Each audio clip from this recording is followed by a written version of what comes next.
Integridad y Sabiduría se complace en presentarles la 9ª sesión de la Conferencia por su Causa 2012, El Dios que Adoramos.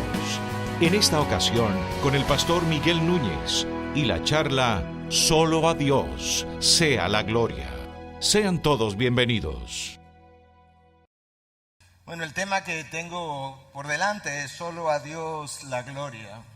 Yo traté de que Jeff Perswell pudiera desarrollar esto, pero echamos un pulso por un tiempo, primero en Louisville y después por teléfono, pero no me valió. De manera que él es el culpable de que yo esté haciendo este tema en este momento. Aquellos que estuvieron aquí el sábado en la mañana abrimos esta conferencia de El Dios que Adoramos con la exposición del Salmo 115, y yo había comenzado a trabajar en ese salmo hace unas semanas atrás, revisándolo, reflexionando, meditando, y cuando estaba más o menos terminado, yo volví a revisar el salmo y me percaté que en este salmo había por lo menos otro mensaje. De manera que en el verso 1 yo vi lo que se supone que yo haga en esta hora. Yo quiero leerlo una vez más. No a nosotros, Señor, no a nosotros, sino a tu nombre da gloria, por tu misericordia y por tu verdad. Mi tema es solo a Dios la gloria. No a nosotros,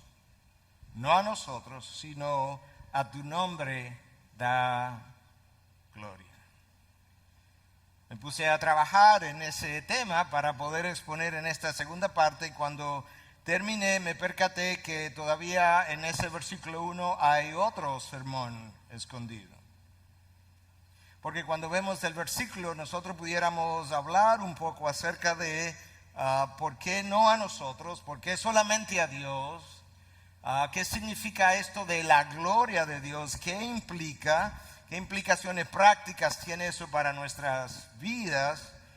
Si la gloria de Dios es aquello que Él es, aquello que Él irradia, ¿de qué manera entonces yo estoy supuesto a darle esa gloria ahora, cuando en realidad Él es la definición de la gloria? Y ese es el tema de esta tarde, pero luego vuelvo a ver el versículo 1 y vuelvo a entender que el salmista dice, no a nosotros, Señor, no a nosotros, sino a tu nombre, a tu nombre. ¿Qué hay en un nombre? ¿Qué implica ese nombre? ¿Cuál es la importancia de ese nombre? Y yo creo que eso es otro mensaje por separado, de manera que si ustedes tienen las energías, hoy vamos a hacer 2 mensajes corridos, uno detrás del otro. Bueno, no lo vamos a hacer porque solamente algunos están por quedarse, pero vamos a hacer el que me toca. Solo a Dios la gloria. Esa es una frase fácil de recordar, difícil de entender, como vamos a ir viendo, e imposible de vivir para una criatura egocéntrica como lo somos nosotros. Es fácil de recordar porque es corto, es difícil de entender porque la gloria de Dios tiene implicaciones masivas, y es imposible de vivir porque solamente el Señor Jesucristo fue capaz de vivir todo el tiempo, todo en cada momento, en cada acción, en cada decisión, para la gloria de su Padre, hasta el punto que en un momento dado Él dice, Padre, glorifica tu nombre, o glorifica a tu Hijo, y se oyó una voz del cielo que dije, lo he glorificado y lo volveré a glorificar. Ese fue el Hijo que ciertamente vivió para su gloria. Y sin embargo, el apóstol Pablo les escribe a los Corintios y nos deja como legado el hecho de que ya sea que tú comas o bebas o hagas cualquier otra cosa, hacedlo todo para la gloria de Dios, de tal manera que por un lado yo reconozco la imposibilidad que yo tengo de vivir de esa forma, pero por otro lado yo tengo un mandato de parte de Dios a través del apóstol Pablo de que sea que yo coma, que yo beba o que yo haga cualquier otra cosa, yo necesito hacerlo con la gloria de Dios en mente. Pero la frase es solo a Dios la gloria. Déjame comenzar con la frase para luego continuar. Esa frase en el tiempo de la Reforma tuvo y continúa teniendo, yo creo, dos implicaciones. La primera para los reformadores es que realmente toda la salvación tiene que ser atribuida a nuestro Dios. Toda la gloria de nuestra salvación es atribuible y atribuida a nuestro Dios. Dios llama, Dios regenera, Dios santifica, Dios preserva y eventualmente Dios glorificará. Ese entendimiento es lo que lleva a los reformadores a postular sus 5 famosas solas: sola gracia o sola escritura, comenzando con esa primera, sola escritura. La palabra es la única autoridad en materia de fe y práctica y es la autoridad suprema del hombre. Sola gracia, la salvación que no es merecida. No hay nada en mí, en ti, que merezca que Dios nos dé salvación. Sola fide o salvación por fe, aparte de cualquier obra que nosotros pudiéramos hacer, que en ningún momento calificaría para llenar el estándar de Dios. Solus Christus, o solo en Cristo, salvación solamente a través de la persona de Cristo. No hay ningún otro nombre debajo del cielo por medio del cual tú y yo podamos ser salvos. Y finalmente, solo a Dios la gloria.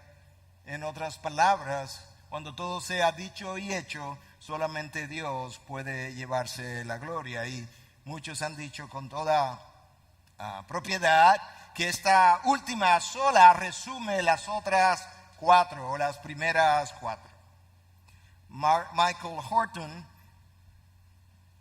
lo dice de esta manera: predicar las escrituras, esa es sola escritura. Predicar las escrituras es predicar a Cristo.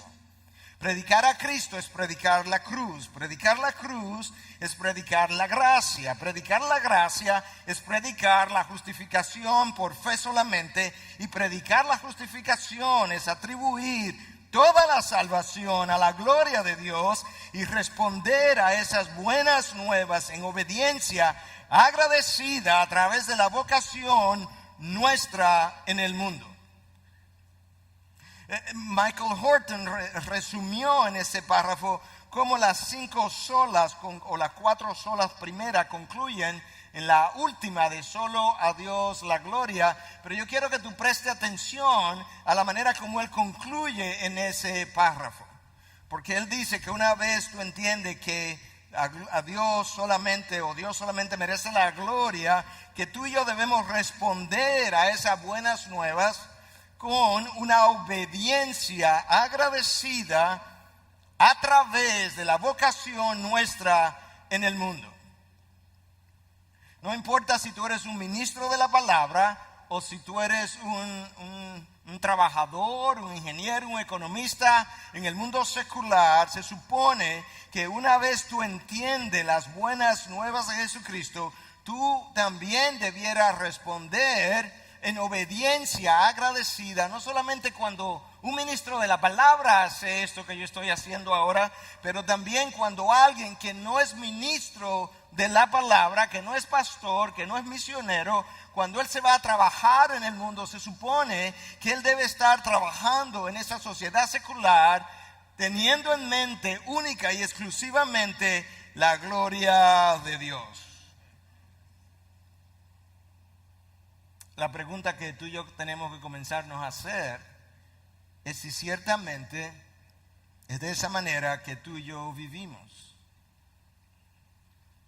En el último mes, en la última semana, en el último día, ¿qué tan consciente tú y yo estábamos cada vez que fuimos a hacer algo de que realmente la única razón para hacer eso que estábamos listos para hacer fue la gloria de nuestro Dios? Y la razón por la que es de esa manera es que Dios ha declarado de forma no discutible, de forma enfática, a través del profeta Isaías, lo siguiente en 43:7: a todo aquel que es llamado por mi nombre, a quien he creado para mi gloria, a quien he formado y a quien he hecho. ¿Tú oíste eso que yo acabo de leer? La única razón de tu existencia es la gloria de Dios. La única razón de tu trabajo es la gloria de Dios. La única razón de tu matrimonio es la gloria de Dios. La única razón de tu diversión es la gloria de Dios. Tú fuiste creado para una sola cosa y esa sola cosa debe ser perseguida en cada una de las tareas, en cada uno de los momentos, en cada una de las ocasiones, en cada una de las decisiones de mi vida. Algo tan sencillo como comer o tomar o cualquier otra cosa, hacerlo para la gloria de Dios. ¿Vivimos así realmente? Yo creo que muchas veces, días, meses pasan y muchos de los hijos de Dios ni siquiera se han detenido a reflexionar ni por un momento en lo que implica llevar su vida persiguiendo la gloria de Dios. Y lamentablemente yo creo que ocurre dentro de nuestras iglesias también. Hermanos, tenemos que admitir que muchas veces a nuestras vidas le hace falta profundidad.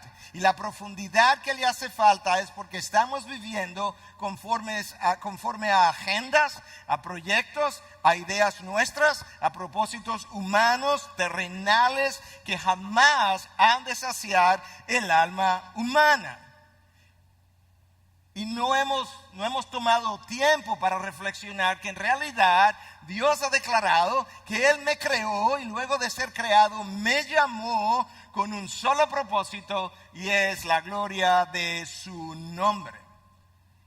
Nosotros fuimos creados para actuar o para vivir como si fuéramos espejos humanos que reflejan la gloria de Dios. Imagínatelo de esta manera: tú vas al espejo, tú te miras en el espejo y literalmente tu rostro está enviando algo al espejo, una imagen que ahora es reflejada en el espejo, pero una vez el espejo la recibe, el espejo te devuelve esa imagen hacia ti. De esa misma manera, Dios ha hecho toda una creación. Este es el teatro de la gloria de Dios. Esto es un espejo monumental, gigantesco, donde Dios está reflejando lo que es su gloria. Y luego entonces ese espejo de la creación está supuesto a devolverle la imagen que Dios ha proyectado en ella hacia Él. Y de esa manera estaríamos dando a Dios la gloria. ¿Me entendiste cómo es que se supone que la creación funcione para la gloria de nuestro Dios? La peor palabra, yo creo, quizás, en el lenguaje hebreo es esa palabra Ichabod. Se ha ido la gloria de Dios. ¿Tú recuerdas la historia en Primera de Samuel, cuando los filisteos capturaron el arca del pacto? Y ahora entonces en esa batalla murieron creo que unos 30,000 hombres. Y entre ellos murieron los hijos de Elí, Ofni y Fines. Y la noticia le llega ahora a Elí. Elí ya era un hombre viejo, un hombre pesado, había engordado mucho. Recibe la noticia, se cae para atrás, se rompe la nuca, es desnucado. Y entonces su nuera escucha la noticia de que el arca ha sido capturada, su suegro ha muerto, su esposo ha muerto, entra en labor de parto, también termina en la labor de parto muriendo, pero antes de eso le da un nombre a su hijo y el nombre que le dio fue Ichabod. Escucha lo que el texto dice en 1 Samuel 4:21. Llamó al niño Ichabod diciendo: se ha ido la gloria de Israel por haber sido tomada el arca de Dios y por la muerte de su suegro y de su marido. Y dijo: se ha ido la gloria de Israel porque el arca de Dios ha sido tomada. Nuestra sociedad y en particular muchos púlpitos están pasando por un tiempo de Ichabod, donde la gloria de Dios no está resplandeciendo. John MacArthur decía que él nunca había visto en todos sus 40 y tantos años de ministerio, nunca había visto algo semejante donde los bancos están tan llenos y los púlpitos tan vacíos. Eso es la manera de decir hay un Ichabod en los púlpitos. ¿Sabe por qué, hermanos? Porque a nosotros no nos gusta lo majestuoso, no nos gusta lo glorioso, no nos gusta lo santo, no nos gusta lo sublime, lo elevado, lo encumbrado. Nosotros preferimos lo terrenal, lo trivial, lo pasajero, lo temporal. Aquello que no tiene tanto valor, aquello que no me cuesta mucho esfuerzo, aquello en lo que yo no tengo que pensar mucho. Y si hay algo que nosotros sabemos, es que no hay nada liviano, sencillo acerca de la gloria de Dios. La palabra en el hebreo es kabod y implica pesado, y nosotros hablamos más o menos de esa manera. Cuando alguien dice algo como profundo, algo, decimos wow. En inglés dirían that's heavy. Nosotros decimos eso está pesado. En dominicano decimos pesado. Te das cuenta que tenemos un sentido similar a lo que esto significa. Cualquier cosa en lo que tú quieras pensar acerca de la gloria de Dios, yo quiero que tú entiendas desde el principio que no hay nada trivial ni liviano acerca de la gloria de Dios. John Piper, comentando acerca de esta situación de nuestros días, decía que nuestro Dios o el Dios de la iglesia de hoy en día es weightless, sin peso, liviano. Eventualmente la palabra pasó a significar honor, excelencia, reputación. Es como muchas veces usada. Cuando llegamos al Nuevo Testamento, la palabra es doxe. Es una palabra con una larga historia. Y originalmente básicamente implicaba estimación, opinión, buena o mala, pero cuando llegamos al tiempo ya del primer siglo, la palabra implicaba más bien como una buena opinión en el tiempo del Nuevo Testamento y para el Nuevo Testamento. De tal manera que cuando yo estoy glorificando a Dios, teniendo eso en mente, de alguna forma cuando las otras personas me ven, lo que ven en mí, lo que ven que Dios está haciendo en mí, debe ir produciendo en el otro una buena opinión de mi Dios. Y entonces yo tengo que comenzar a revisar mi vida y preguntarme si mi estilo de vida, si la manera como yo trato a mi empleado o empleada, la manera como yo trato a mi esposa, la manera como trato a mis hijos, la manera como trato mis demás relaciones, la manera como trato mis ovejas, si otros la observaran, pudiera eso producir en el observador una buena opinión del Dios a quien yo sirvo. Doxe tiene que ver algo o mucho con eso. Nosotros tenemos esa función. En la Sextuaginta la palabra pasó a significar muchas veces brillantez, luz. De hecho, Gruden, eso es como define la gloria de Dios. La brillantez, la luz que Dios irradia de sí mismo. Cuando Jeff Purcell hablaba de Isaías 6 y hablaba de estos querubines en la presencia de Dios que cubrían sus rostros, en parte se estaba refiriendo a esa brillantez, a esa luz inaccesible de que habla Pablo a Timoteo, en la que Dios habita, y su gloria tiene que ver con eso, algo que sale desde su interior. Y todavía otros la definen como el conjunto de cualidades, atributos que forman la esencia de Dios y que fluyen entonces desde su interior hacia afuera, y la manifestación en su creación de los atributos que son propios de la divinidad. Entonces eso tiene que ver o es equivalente a la gloria de Dios que nosotros vemos.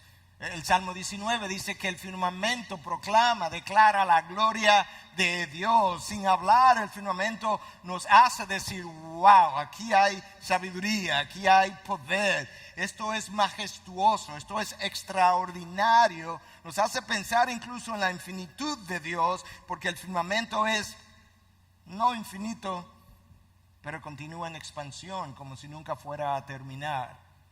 Contemplamos la cruz y ahora vemos a su amor y su gracia y su misericordia, y vemos su justicia en la cruz, y vemos entonces como el firmamento refleja la gloria de Dios, refleja sus atributos de una manera, como la cruz refleja otros atributos de Dios de otra manera, y vemos como en cada cosa Dios ciertamente está reflejando lo que Él es, y la creación debiera actuar en retorno como un espejo, devolviéndole a Dios la gloria que Él ha proyectado sobre ella. Walter Kaiser define la gloria de Dios como la presencia visible y activa de Dios. Si quisiéramos ver eso en el Antiguo Testamento, la nube que guiaba al pueblo judío, que posaba sobre el arca del pacto, era algo visible, pero a la vez era algo activo. La nube determinaba cuando el pueblo caminaba, cuando el pueblo se detenía, y cuando Dios estaba obrando. Ellos vieron grandes cosas ocurrir, el mar se abrió, el maná caía. Todo eso implicaba parte de la gloria de Dios, de la presencia visible y activa de Dios. Pero cuando esas cosas comienzan a no ocurrir, entonces comienza el pueblo a vivir un tiempo de Icabod. La gloria de Dios se ha ido. El pueblo judío volvió a vivir eso. Ezequiel lo relata en los capítulos 9 al 11, como en un momento dado, a través de esta visión, Dios permite que el profeta pueda ver la nube que normalmente reposaba sobre el arca del pacto, cómo se levanta en medio de los querubines, cómo se va a lo que es el dintel de la puerta, y luego cómo se va a la montaña, y desde ahí desaparece. De ahí en adelante la presencia activa, manifiesta de Dios en su pueblo, en Israel, iba a desaparecer por los próximos 400 años, hasta que un día unos pastores en el campo escuchan y ven cómo la gloria de Dios brilló en medio de la oscuridad de la noche, porque el Hijo de Dios había nacido. En los momentos de avivamientos de la historia de la iglesia se habla de mucha actividad de esa presencia manifiesta de Dios, donde grandes cosas ocurren y donde el pueblo puede experimentar lo que otras veces no podría experimentar o no habría experimentado. Pero cuando el pueblo se acostumbra a lo que es la presencia de Dios, su presencia activa, de repente el pueblo comienza entonces a pecar y Dios comienza a alejarse de ese pueblo. Dios es omnipresente, lo vimos ayer de parte de Jeff cuando él predicaba acerca de la presencia de Dios. Pero hay una manera activa en la que Dios decide retirarse de su pueblo en medio de la pecaminosidad de su pueblo. El problema está en que ese pueblo no entiende lo severo, lo grave, lo pesado, si yo pudiera decir, que es el retiro de esa presencia manifiesta. Porque cuando eso ocurre, creo que mencionaba algo de esto en mi primer mensaje, cuando eso ocurre, la gente le pierde el miedo reverente, el temor reverente a la santidad de Dios. Cuando tú le pierdes el temor reverente a la santidad de Dios, tú le pierdes el miedo al pecado.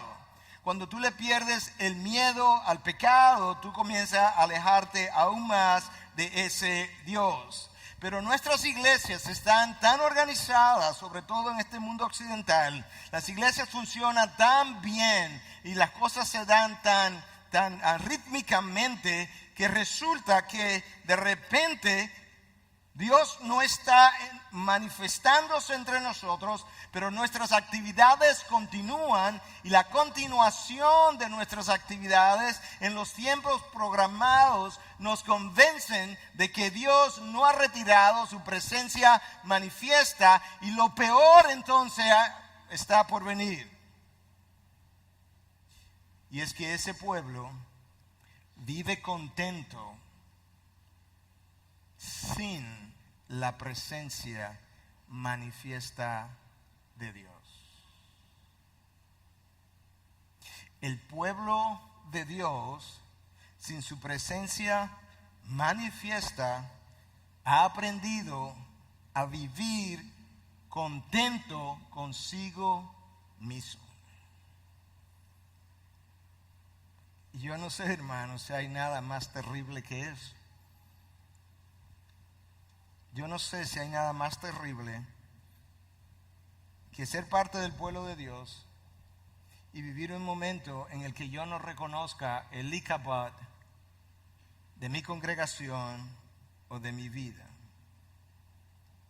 Nosotros decimos confesionalmente, confesamos nuestra teología y decimos gloria a Dios, gloria a Dios. Aprendemos el lingo, aprendemos la forma de hablar, el lenguaje, pero luego nuestros estilos de vida no revelan mi teología confesional. Mi teología funcional del día a día no es indicativa de mi teología confesional, de aquello que yo digo creer.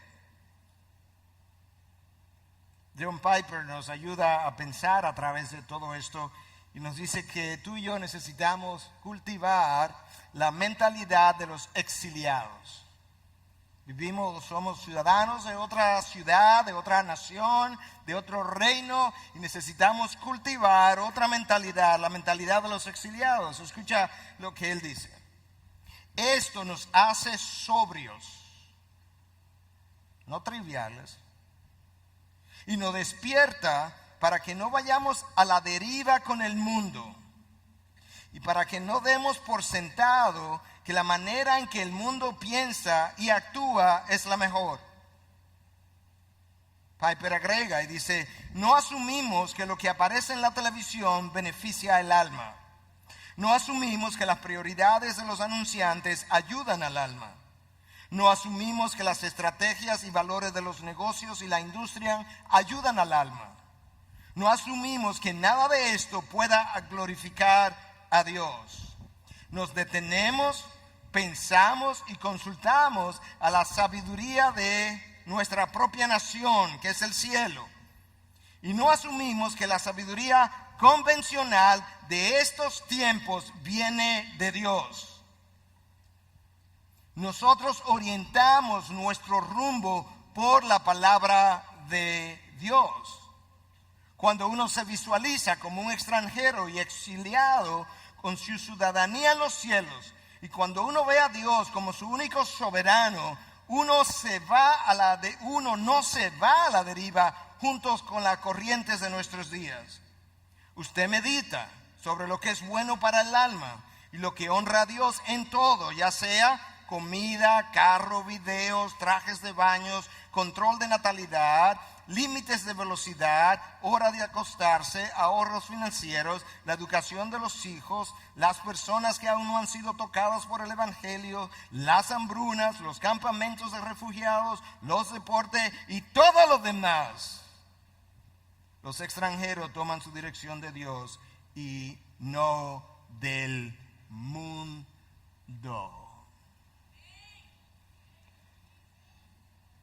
Piper tiene más autoridad que yo para decirlo. Lo que él hizo fue recordarnos que no hay una área del quehacer de nuestro mundo temporal que no esté relacionada de alguna u otra manera con lo que se supone es mi llamado de vivir continuamente para la gloria de Dios. Y si la gloria de Dios no es la motivación de mi vida, yo no voy a vivir para nada de trascendencia, hermanos. Si la gloria de Dios, déjame decir eso otra vez, si la gloria de Dios no es la motivación de mi vida, yo no voy a vivir para nada de trascendencia. Ya ha sido dicho, cuando algo no tiene valor eterno, es eternamente inservible. Hablar de la gloria de Dios en esta sociedad, en este milieu o ambiente en el que nosotros vivimos, no es cosa fácil. Y no es cosa fácil por varias razones. Nosotros preferimos mantener a Dios de un tamaño pequeño, manejable por mi humanidad. Algo que yo pueda manejar de una forma utilitarista, que me sea útil, de una forma pragmática, a alguien a quien yo pueda activar cuando yo estoy en necesidad. Y entonces mantenerlo de ese tamaño. Y para usar las palabras de Jeremías en 5:31, quizás pudiéramos decir, lo peor de todo es que a su pueblo así le gusta. Pero la Biblia describe otro Dios. La Biblia describe un Dios glorioso, majestuoso, infinitamente santo, sabio sin medidas, poderosos, sin límite. Cuando Él abre su boca, es trueno su voz. Entonces Dios no puede ser tratado ni concebido de una manera pequeña. No, 1000 veces no. Un Dios del tamaño nuestro no frena el pecado de nadie. No le da forma a la imagen de Cristo en nadie. Es una imagen demasiado grande para que pueda ser dada por un Dios tan pequeño. Hermanos, hasta cierto punto yo subí aquí con cierto grado de ansiedad y Dios sabe que no miento, porque hablar de la gloria de Dios es intimidante. Yo no puedo hacer justicia a este tema. Y es difícil hablarlo, es más difícil hablarlo en nuestros tiempos por lo que venimos diciendo. Pero otra de las razones por las que se nos dificulta hablar de la gloria de Dios es que nosotros no conocemos nada de lo que es esa gloria divina. Nosotros conocemos algo de cierta gloria, porque el apóstol Pablo nos dice en 1 Corintios 15 que hay diferentes grados de gloria, que una gloria la tiene el sol y otra gloria la tiene la luna, que esas dos glorias no son iguales. Hay una gloria de Dios y hay una gloria de la creación, pero hay una enorme diferencia entre esa gloria de la creación y la gloria divina. Y Thomas Watson nos ayudó en el siglo XVII a ayudar a entender un poco de esto que él estaba hablando. Y para tratar de explicarlo, él decía que en Éxodo 28:2 nosotros leemos lo siguiente acerca de lo que Dios le dijo a Aarón, que estaba supuesto a representar el sumo sacerdote, que como figura apuntaba a la persona de Jesús que habría de venir. Y entonces él, citando a Éxodo 28:2, nos dice lo siguiente. Esto es lo que dice el texto. Y harás vestiduras sagradas para tu hermano Aarón, para gloria y para hermosura.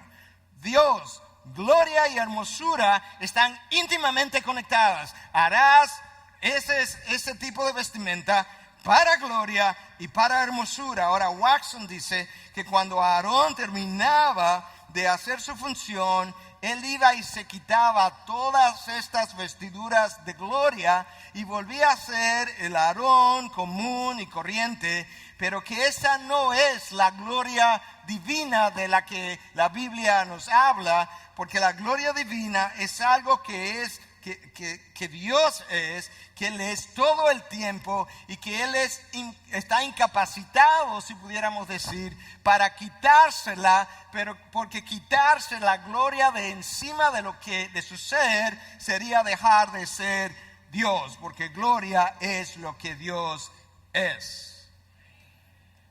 Y entonces el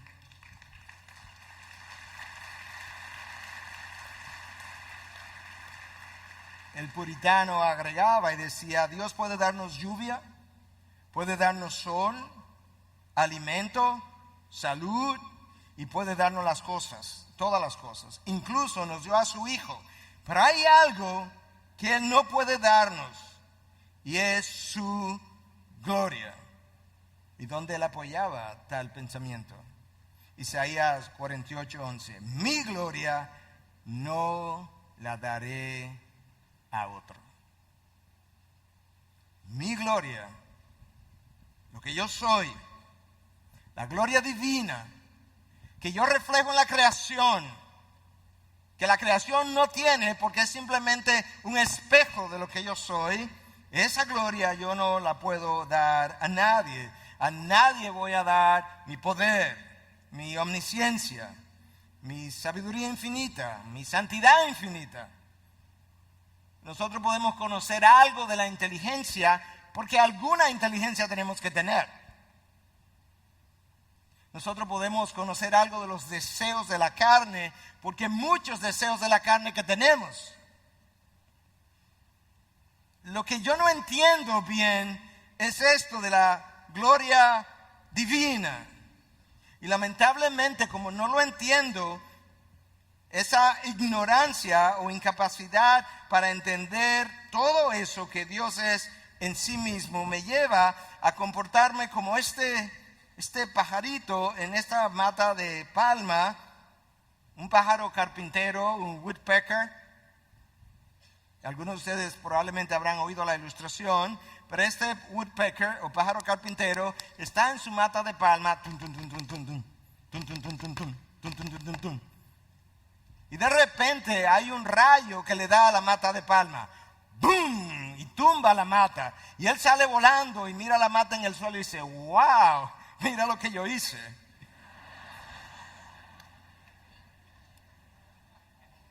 Yo creo que nosotros somos así. Nosotros estamos involucrados en el trabajo de Dios. Dios hace un boom y hace algo. Y nosotros vemos eso que Él hizo. Y nosotros decimos luego, wow, mira lo que yo hice. Cosa que está muy por encima de nuestras capacidades. Nosotros no sabemos, no conocemos nada acerca de esa gloria divina. Y hermanos, de esa gloria divina, la mayoría de nuestros púlpitos están vacíos. A mí no me cabe la menor duda. Yo sé que puede estar errado, pero este es el grado de convencimiento que yo tengo. Que cuando la historia de la iglesia del siglo XX y XXI se escriba, si Cristo no llega antes,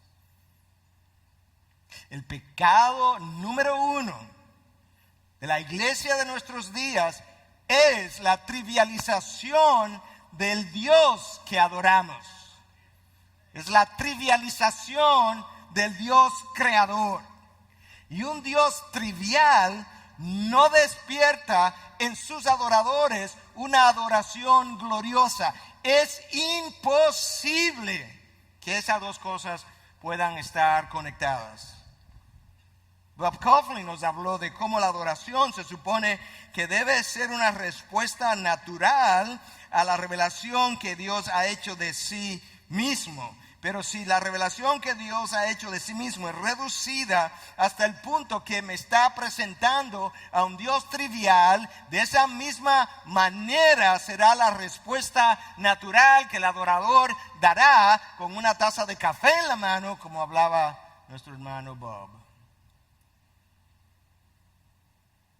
No me queda la menor duda que ese es el pecado número 1. Y la realidad es que cuando esas cosas son mencionadas, algunos me han dicho, no dicen, no me lo estoy imaginando, me han dicho, pastor, pero eso es Antiguo Testamento, lo que usted está hablando. Después de haber escuchado, cuando yo le he dicho, escúchame, Dios no baja al monte Sinaí con truenos y relámpagos y toda una humareda y sacude el monte simplemente porque Él estaba tratando de impresionar a su pueblo. Esa no es la razón. Ciertamente Él estaba dando su ley, pero su ley representa su carácter y entre otras cosas Dios estaba tratando de que el pueblo entendiera que ahora cuando se acercaba al monte Sinaí no se estaba acercando a cualquier otra persona. Bueno, el Nuevo Testamento nos ayuda a entender, ¿verdad?, que no nos acercamos de esa forma. Y es verdad, pero todavía Pablo le escribe a Timoteo y le dice que nuestro Dios es el único sabio Dios que tiene inmortalidad y que habita en luz inaccesible. Y el autor de Hebreos dice que Él es un fuego consumidor. Lo que Dios era, Dios es. Lo que Dios es, Dios será. Escucha cómo este historiador y teólogo reciente, Joseph Aratunian, murió en el 1968, cómo él describe la situación de nuestros días. Dice, antes, la religión estaba centrada en Dios. Antes, lo que no conducía a la gloria de Dios era infinitamente pecaminoso. Antes, lo que no conducía a la gloria de Dios, ese es nuestro tema, era infinitamente pecaminoso. Ahora, lo que no conduce a la felicidad del hombre es pecaminoso, es injusto e imposible de atribuírselo a Dios. Ahora la gloria de Dios consiste en el bien del hombre. Antes, el hombre vivía para glorificar a Dios. Hoy, Dios vive para glorificar al hombre. Él decía en otra ocasión que hace un tiempo atrás, cuando los cristianos, los creyentes salían de sus cultos, frecuentemente se preguntaban, "How did this sermon convict you today?" ¿Cómo el sermón te trajo convicción hoy? Y que él ha observado cómo en el siglo XX la pregunta era, ¿te gustó la adoración? De lo cual también se nos ha hablado durante esta conferencia. ¿Te das cuenta el nivel de reflexión de esos dos tiempos? En uno la pregunta tenía cierto peso, en el otro la pregunta es más trivial. En uno tenía que ver con la manera en que yo percibí la verdad, la reflexioné y cómo recibí esa convicción de esa verdad. En el otro caso es cómo yo me sentí. Y eso lo hace la trivialización de nuestro Dios. Confesionalmente nosotros decimos, tenemos que hacerlo para la gloria de Dios. Cuando tú escuchas las conversaciones y revisas los trabajos de las iglesias, muchas cosas se han hecho para reconocimiento nuestro. Confesionalmente para la gloria de Dios, funcionalmente para la gloria propia. En ocasiones creyentes me han dicho, pastor, pero usted no piensa, más de una vez, esto corresponde a la realidad, más de una vez, pastor, usted no cree, usted no piensa que Dios es como un poco egoísta, porque Dios exige que todo se haga para su gloria. Mi pregunta antes de analizarla y explicarla un poco es, ok, vamos a suponer que Él es un poco egoísta. ¿Para la gloria de quién tú crees que Él debe entonces hacerla?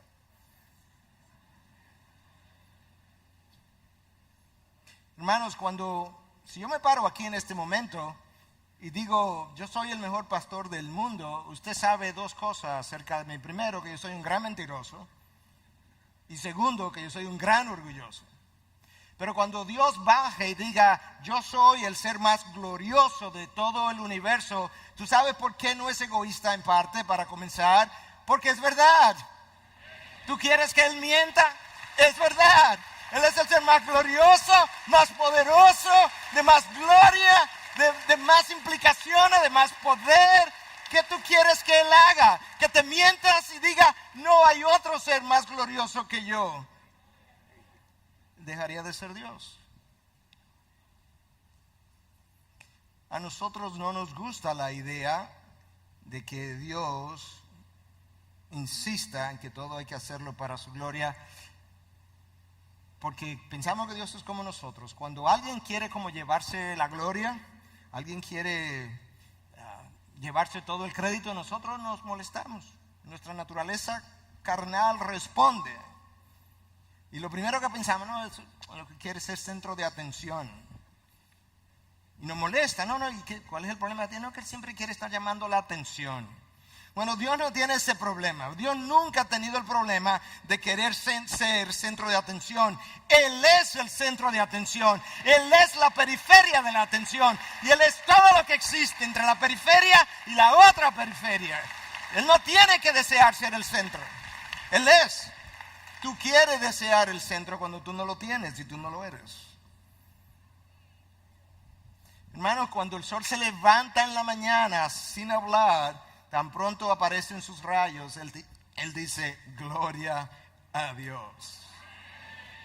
Cuando una ballena de varias toneladas de peso gigantesca se levanta en el aire como si fuera una simple avecita y vuelve y cae, sin hablar, ella está diciendo, gloria a mi Creador.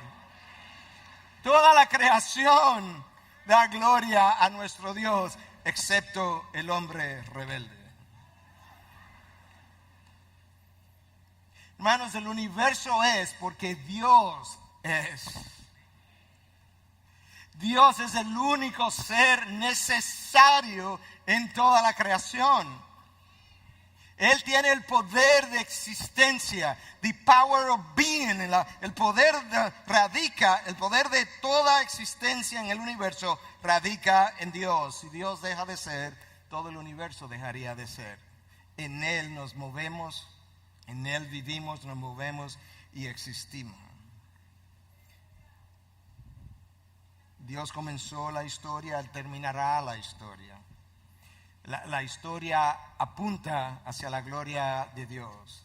La historia gira alrededor de la gloria de Dios. La historia redentora a través de Cristo terminará dándole la gloria a Dios. Pero la historia de la nación más secular que tú te pudieras imaginar terminará dándole la gloria a Dios.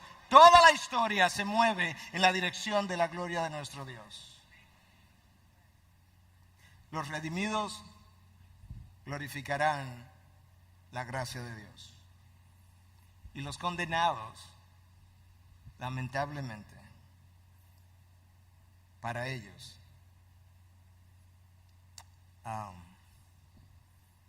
afortunadamente, desde otro punto de vista, también terminarán dándole la gloria a Dios, porque glorificarán su justicia. Cuando alguien quiere ser aplaudido nos molesta,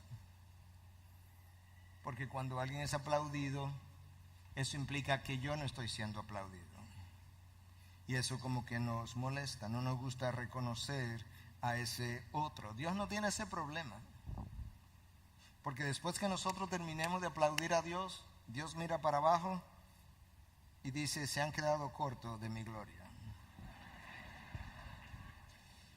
Después que toda la raza humana pudiera terminar de aplaudir, Dios pudiera enviar uno de estos querubines de los cuales oímos y decir, ve y despliega mi gloria para que ellos vean lo que verdaderamente son aplausos.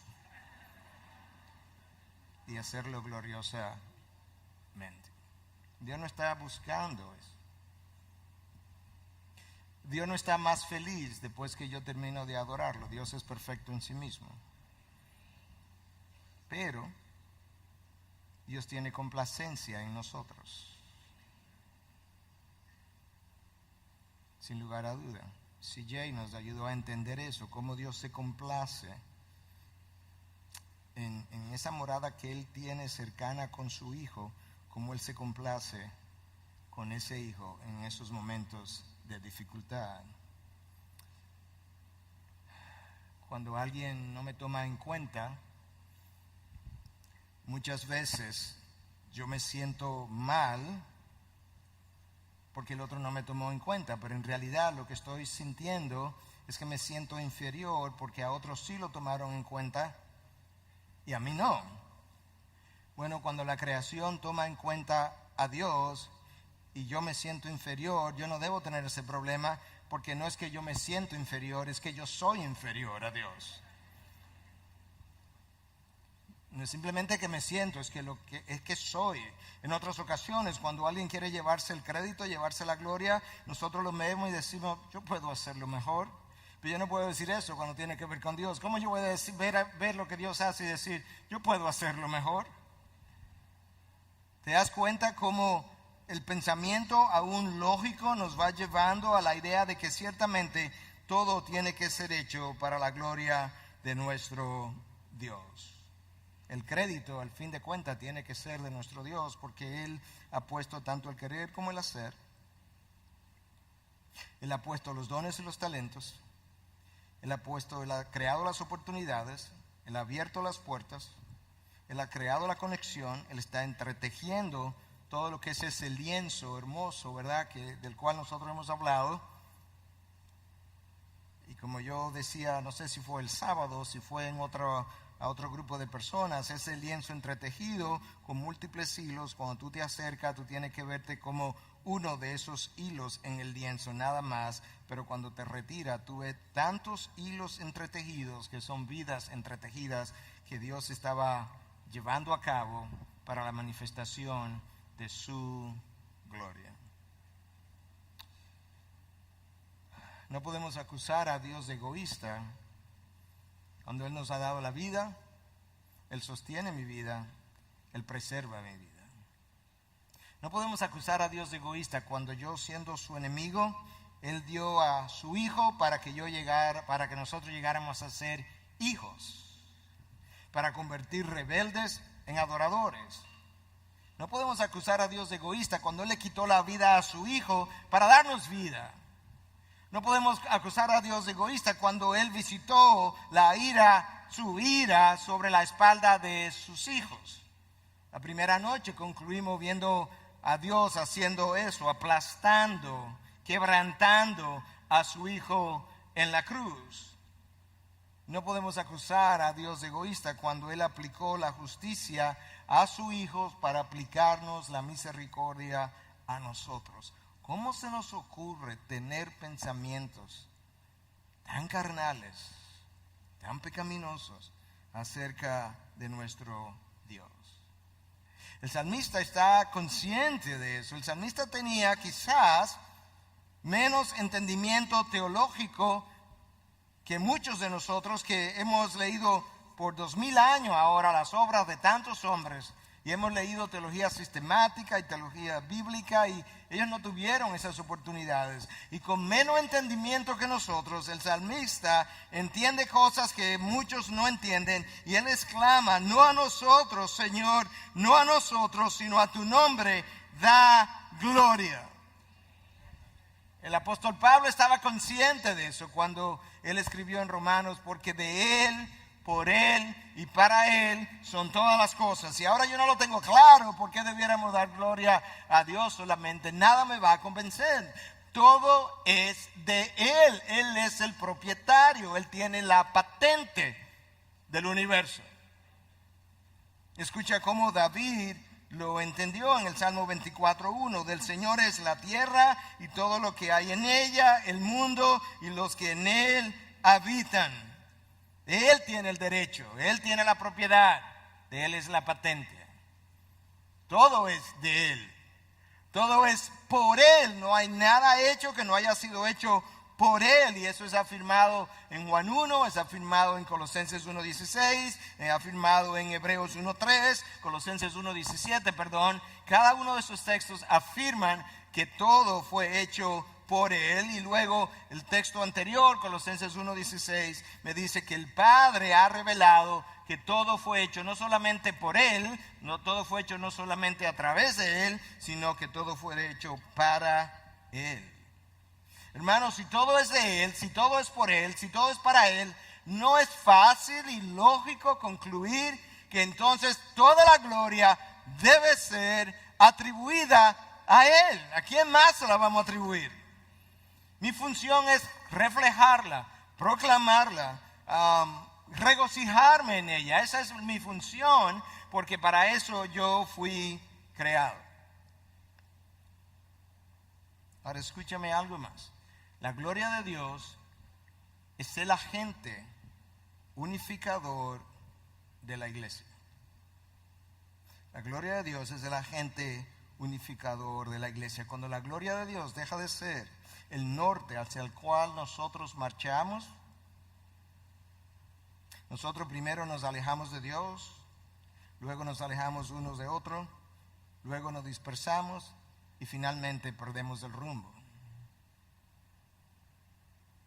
Porque la gloria de Dios, la persecución continua de una sola meta, de un solo objeto, es el agente, el único agente que puede terminar unificando la iglesia. La gloria de Dios es el norte de la iglesia. Pero para yo encontrar el norte, yo necesito una brújula. Y la pregunta sería, si la gloria de Dios es el norte de la iglesia, ¿cuál es la brújula que apunta hacia el norte? Yo quiero sugerir que es la persona de Jesús. La persona de Jesús es la brújula que continuamente está apuntando hacia la gloria de Dios y a través de quien yo necesito continuar haciendo, viviendo, persiguiendo todas las cosas, porque Él es el agente de unificación de la iglesia que Él compró. Padre, glorifica tu nombre, dijo la brújula cuando pasó por aquí. Él apuntó continuamente hacia la gloria de su Padre. Él señala el norte.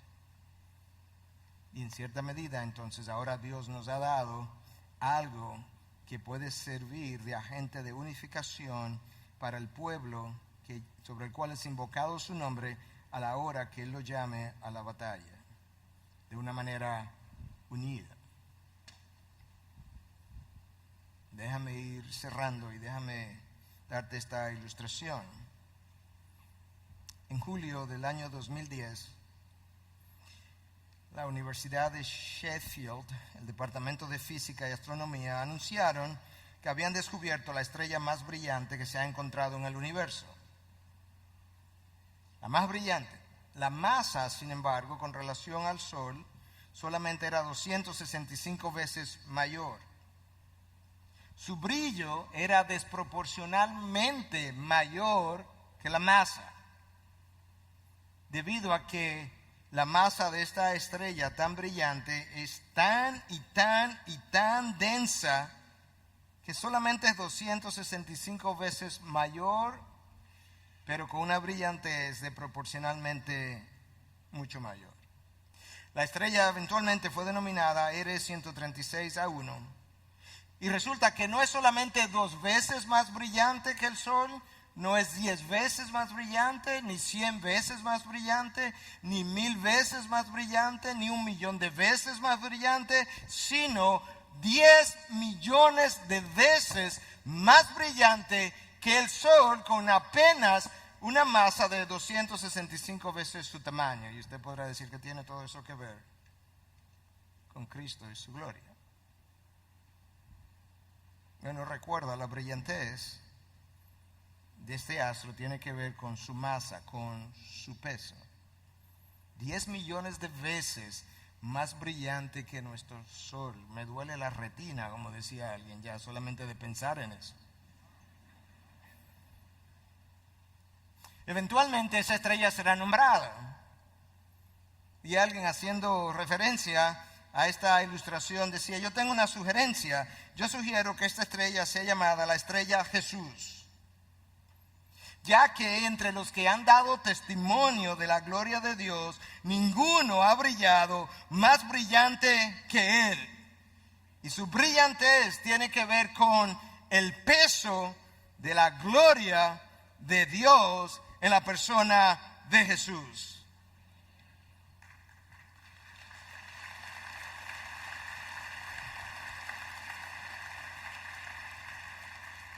Yo creo que sería un buen nombre, porque escucha lo que dice Apocalipsis 22:16. Yo soy la raíz y el linaje de David, la estrella resplandeciente de la mañana. Sería un buen nombre. El apóstol Pablo, reconociendo esa verdad, pero desde otro ángulo, cuando le escribe a los Corintios, le dice: pues Dios dijo que de las tinieblas resplandecerá su luz, es el que ha resplandecido en nuestros corazones para iluminación del conocimiento de la gloria de Dios en la faz de Cristo. Dios ha resplandecido en nuestros corazones Pero nota cómo Él lo ha hecho. Para iluminación del conocimiento de la gloria de Dios en la faz de Cristo. Cuando Dios nos dio a su Hijo, Dios personificó su gloria en su persona. Y nos envió, si pudiera yo decir, su gloria en una humanidad con la cual tú y yo pudiéramos relacionarnos, que fue y construyó un puente entre Dios y el hombre, que fue y pagó una deuda por ese hombre, que no tenía forma de alcanzar al otro lado para contemplar la gloria de Dios.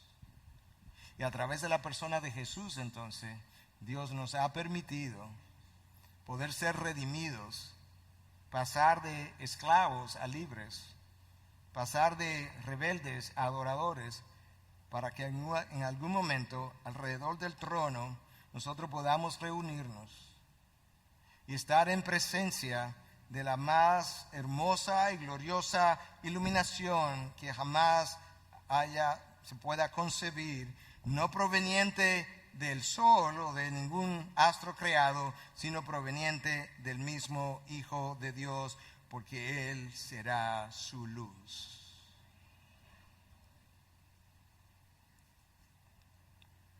Que Dios nos permita, al final de esta conferencia, poder vivir para la gloria de ese Dios todos los días, reconociendo que yo no tengo ninguna otra razón para mi existencia que no sea la proclamación y el reflejo de su santa